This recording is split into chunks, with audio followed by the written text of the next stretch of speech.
Okay, good morning, everyone. Thank you for being here. Appreciate you making time on this rainy, gray Monday to be back on our daily calls. I think the big story this upcoming week, as I see it, is hopefully getting approvals and money in the bank for PPP. I was just talking about it with Brent and Jody on our call we have before this. We do a daily staff call, and it felt like last week was a time when most companies identified PPP was the way they wanted to go and got their paperwork in. And then I think toward the end of the week, and I know for pretty much all of you on the call, we're in a wait and see approach with that program. So I fully expect that there's going to be more notifications this week.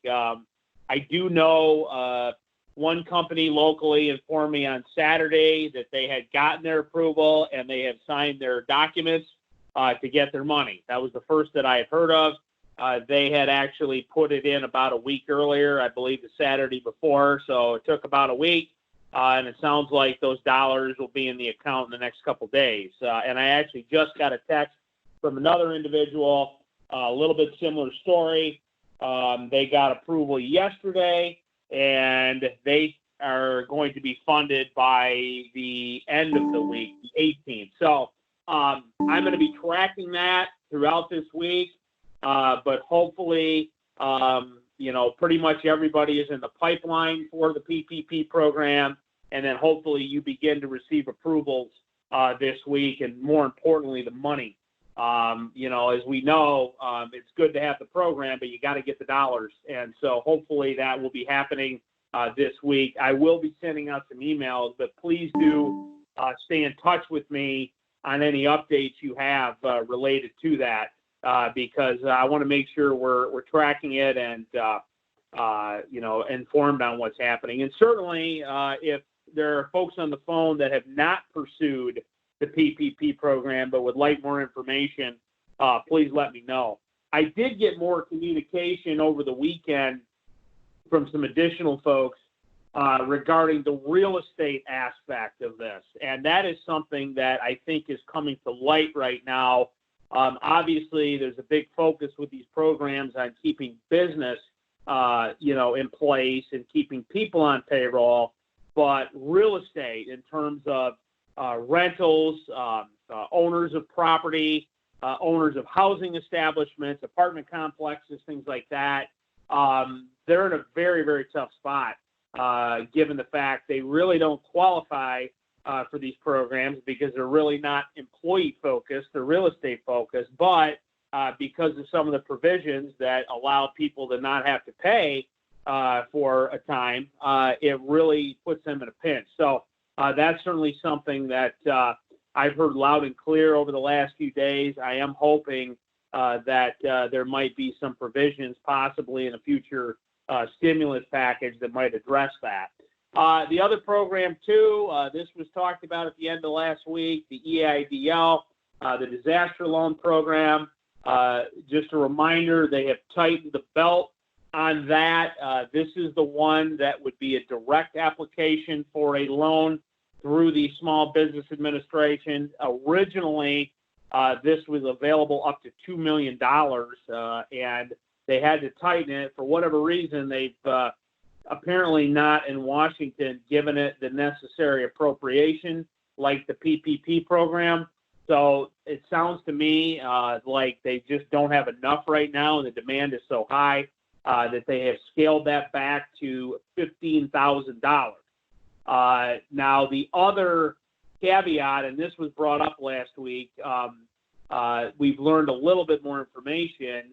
There is the opportunity, in addition to the $15,000 in loan money, there is the opportunity to get an additional $10,000 as part of that program in an upfront grant advance. So actually a total of $25,000. But the new caveat is apparently they will only count $1,000 worth per employee. So if you have 3 employees, you can only get a grant advance of $3,000 versus what they had before, which would be $10,000 no matter what, I believe. So anyway, it's just a tightening of the program. My understanding, I know there's several on the call that have also applied for that program.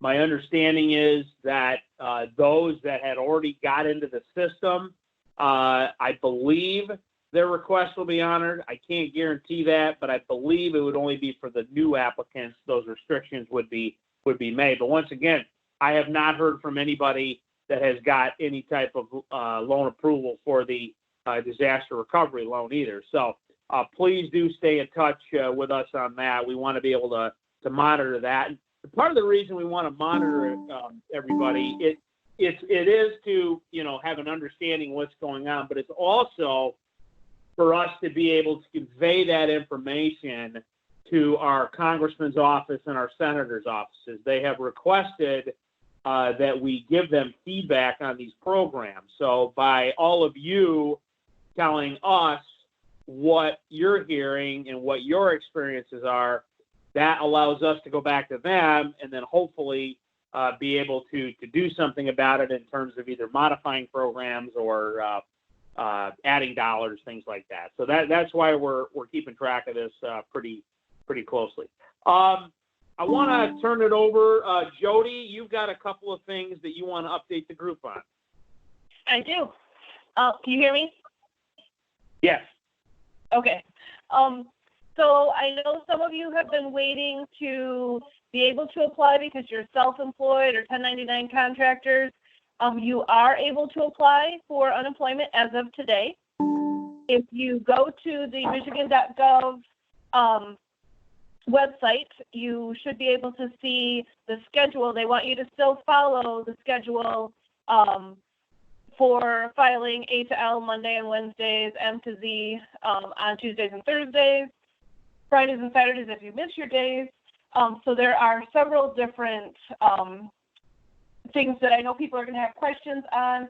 Some of them were what forms or what information do you need to provide as proof of income. For self-employed, it'll be or 1099, W-2s, 1099 tax forms, pay stubs. All of this information is available if you go to the website and take a look. The $600 federal payment is also starting to show up in people's accounts from what I understand. That one is only retroactive back to March 28th, where the state unemployment is going to be retroactive back to the day that the claimant was laid off. So there's a little bit of a difference there. The other thing that I wanted to mention was another SEDP seminar that will take place tomorrow. And the name of the seminar is What to Do Today, Tomorrow, and the Rest of This Week. There's not a description. I'm not exactly sure what is going to be covered based on that title, but that will take place at 2 o'clock tomorrow afternoon if you're interested in registering for that. I think that's it. Okay, thank you, Jody. And you'll be available for questions, obviously, after this on that. I know we've gotten a fair amount of questions over the past week or so. So hopefully that's moving forward. Something new I wanted to note, and I'll send everybody an email out on this, but this would be for businesses on the line that either do or would like to do international work. And I don't know if our friend from MEDC, Tyler DeBray-Bander's on the line. Tyler, you can obviously feel free to jump in later under the Q&A. But got an email over the weekend, actually on Friday, regarding some educational programs as well as increased grant funding from Michigan Economic Development Corporation to support exporting assistance. So there's a couple of, it looks like, webinars coming up. And once again, I'll send this email out to the group. There's one coming up this Thursday. There's another one coming up at the end of April to help you get into international. I think it's a really smart play by our state economic development friends because we know this crisis is obviously impacting the whole world. But, in America right now, we're very, very closed down, obviously, to potential sales. But there may be other parts of the country or the world, that may be more open and may have customers that are looking to buy. So the Michigan Economic Development Corporation has tools and programs. And actually, some of you may know Jake Schroeder. Jake is our international trade manager for our region, and maybe we'll get him on a call some point this week. He can help companies get into this, but they also have dollars available, their MyStep program. And it looks like now they're increasing dollars to help companies improve their websites related to entering a foreign market, and they're requiring less match from the business. So definitely something, once again, if you're doing international work or want to explore international work at this time, it would be good to take a look at. I look at our export team very similar to our PTAC team. The Procurement Technical Assistance Center, Jasmine McKinney, who was on the call Friday. It's another way to get access to a potential customer base of people that are buying right now. In a time when the normal domestic market is not buying, this could open up some new potential. So wanted to mention that. Like I said, just see an email on that, and maybe we'll get a speaker on a call at a future event. MEDC grants and loans, quick update there. I was hoping Friday, over the weekend maybe, that we would get our final on the grants to make sure everybody had their grant documents in. I think we were down to the last one or two remaining to get their paperwork in. We do not have that as of this morning, but hopefully yet today. And then after that's done, we will release the names of the different grant recipients in Shiawassee County. The loans, which I know we've had a lot of question on, that should be pretty darn close to being finalized this week. So where that's at, there were many, many loans. I don't have the total number in front of me right now, but it was somewhere in the 60s. That is being narrowed down to a handful, and then Michigan Economic Development Corporation, depending on how they allocate their dollars in terms of the loans statewide. Remember, that's a statewide loan pot, not a local pot. Hopefully they'll be able to fund, I'm going to assume, one or two loans out of Shiawassee County. So really hoping within the next day or two we'll have some clear direction on that, and all of those that have applied for loans will be notified of status, hopefully in the next couple of days. So stay tuned on that. But finally going to hopefully get some resolution to that. On the local level, I've talked about these. I'm going to continue to talk about them. Both the city of Owasso and Durand have programs available. Durand has a grant program. It's the Durand Cares Grant. If you know of any businesses in the Durand area that would need some dollars, small pot of money, grants up to $1,000, they have a program available. Applications open today, I believe, and they are taking them on a rolling basis through the end of the month. So please keep that in mind if you're in Durand, or if you know of a company in Durand. And the city of Owasso also has their loan program up to $5,000 that is available for companies in their commercial zoning district. So going to keep talking about those. That will be available. They do have quite a bit of money still left in Owasso. Not a grant. It is a loan, but do want to mention that. The hospital, and I haven't talked about this a lot because they've been doing a great job, and I don't know if anyone from Memorial is on the call, but we haven't talked a lot about the healthcare side of things, but they have been doing an amazing job serving the community here in Owasso and Shiawassee County. So shout out to them. But I do want to put out a call. They certainly are always in need of products, personal protective equipment. They seem to be doing pretty well, but I don't want anyone to forget them.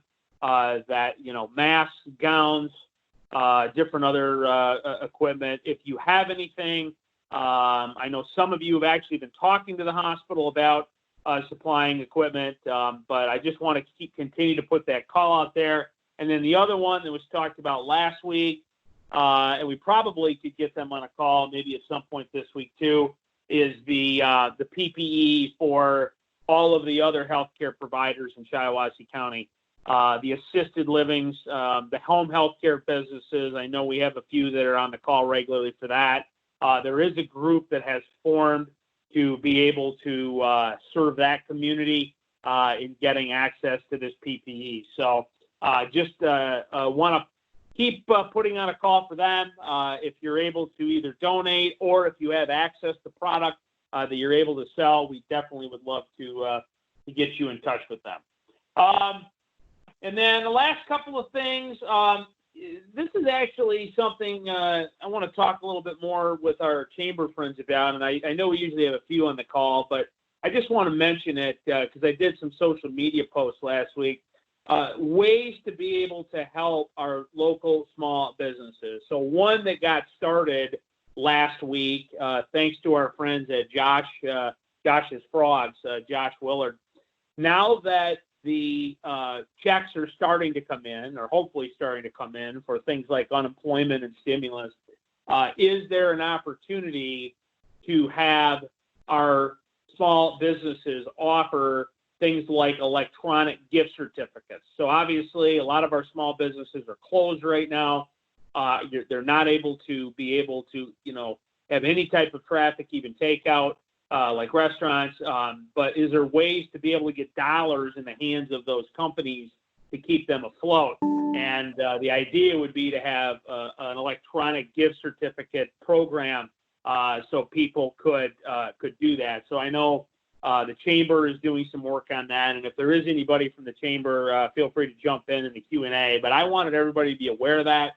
If you're a small business, certainly would love to support you. If you are the type of business that wants to do a gift certificate, I know some of you aren't that, but if you do, let us know. But also to be aware of those businesses, and if you have dollars to spend, to support them, because it's a very, very tough time for a lot of these small companies right now. And anything, even a little bit, in some cases, even a few $100s can make a really big difference for that small business. The other thing that is brand new that I thought I'd at least float to the group, it came up last night. I was reading a newsletter from a national economic development colleague who mentioned something in Texas.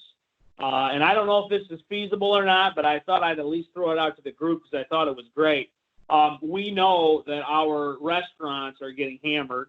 We know there is no sit down right now. Some are still trying to hang on with takeout, but some of them have, said that's not even, feasible right now. Well, what they're doing at a grocery store chain in Texas, it's HEB. Some of you may know them. That's obviously a regional brand. We don't have any here. But what they're doing is they're partnering with their local restaurants on doing takeout, like packaged meals sold in the grocery store. So as we know, with restaurants closing, people are going to the grocery store. Imagine if some of our restaurant establishments in Shiawassee County could either stay open or reopen and package up some of their best meals, probably not a whole menu, but some of the things that they're known for, and literally sell that in a grocery store. I mean, I think that's a winning idea. I'm not sure about the logistics of it, but once again, it's another way to get some dollars in the hands of our restaurants to be able to hang on. So that's certainly something I want to be able to explore, probably in conjunction once again with our chamber friends. So just thought I'd throw that out to the group. I thought it was pretty interesting. And once again, everybody, it's all about how do we get some capital in the hands of our small businesses to try to survive this time. So last two things I'll mention because I always mention them: the jobs issue. Please let us know if you're hiring, if you need people. We'll continue to promote that. And then tomorrow we will have Senator Stabenow on the call. So we've had Congressman Molinar, Senator Peters last week. we will have Senator Stabenow tomorrow. I'm actually going to send out an email to the list asking for questions. There's some questions that I'm going to ask from last week that are still very relevant. But if anybody has any new things they would like to ask the senator, and I already had somebody text me this morning, they have an extra question they want to ask the senator. If you have anything you want me to cover on the call tomorrow with Senator Stabenow, please let me know, and I'll send out an email on that later this morning. So with that, I will open it up. A reminder, if you did not hear at the start, if you want to ask a question or make a comment, just hit *6 on your phone, *6. So go ahead. Anybody have anything?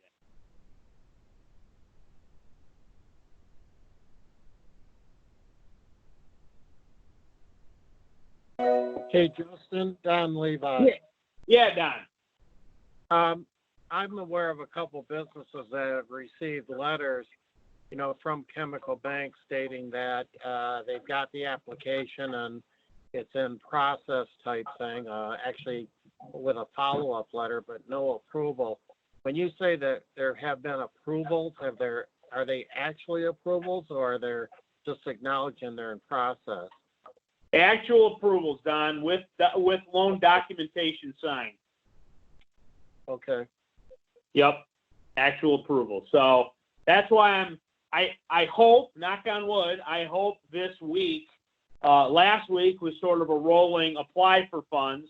I hope this week is not just acknowledgement, but you are approved, sign your loan docs, and away we go. So if that first case is true, I mean, if it generally holds true, I would hope that it'll be about a week process from the time the paperwork was submitted through the bank to the time they would actually be able to sign the loan docs. Now, the one I heard about on Saturday was it would still take, I believe, 2 days to literally have the money in the account after the loan docs were signed.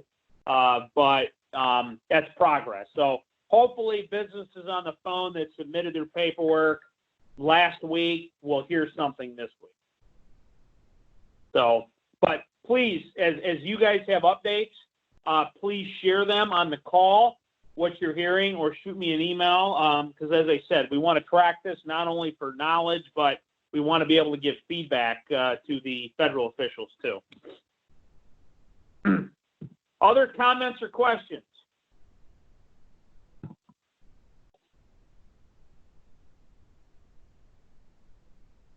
And reminder, hit *6 too if you have comments or questions.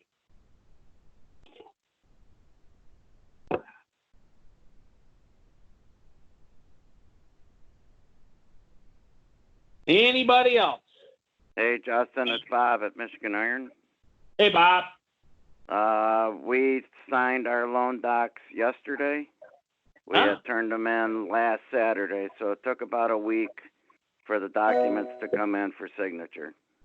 Okay. All right. Out of curiosity, Bob, this was another question I had. Did you get the amount of funding you requested? Yes. Okay. Some people were worried they might not get as much. We signed documents that we were approved for what was requested. It has not been transferred yet. Yep. Okay, good. That's good to know. I had a few people that were concerned they might get approved for less, so that's good. And that's once again, that's 7 to 8 days. We're right in that range. So hopefully that becomes a pattern and trend. So that's good to hear. Any other comments or questions?